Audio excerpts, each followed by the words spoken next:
So, this is a rainy day, after work, down Westmoreland Park, near my house, Bracknell.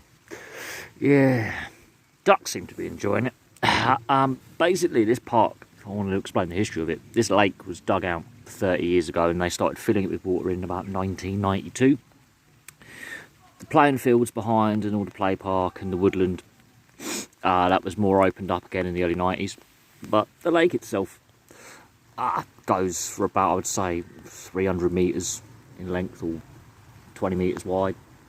It's linked to the local river system, which technically flows into the Thames, and there's all the mallard ducks. Now, the swans aren't about today, which is a bit of a shame. There's only one breeding pair this year, which is a bit of a shame. There used to be about 15 swans on this lake when I was a kid, so clearly, for whatever reason, swan numbers are down in this bit of the world. But there's lots of ducks. The duck mafia is out in force. Now, with this lake, it's primarily used as a fishing lake, because I'm on an angling, that's where the professional fishers will go. But I would love to magnet fishing here. I saw a father and his son magnet fishing the other day, and they caught some bits and pieces.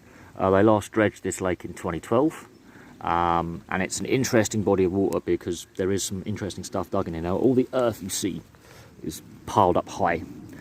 They dug it out, they piled it up, they raised the field behind, which used to be woodland, I believe, and behind those trees is some woodland where there is an old World War II bunker that you would have seen on the channel, and Haley Green and all that, and there's an old manor house up there, and there's bits and pieces in the ground, and I would love to metal detect up there, but unfortunately that is all owned by the local council, so you can't.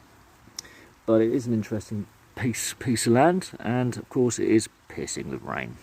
But it is what it is. Westmoreland Park is an interesting place because, yeah, it's been done up a lot over the years. They've changed the rotation of the playing fields, they've done up the playing field pavilion, the tennis courts, the lake itself. All these little angling plots were all done up in 2012. They've tidied up a lot of the junk that was lying around, done a refurb of all the benches and facilities, because for about 20 odd years it got a bit run down.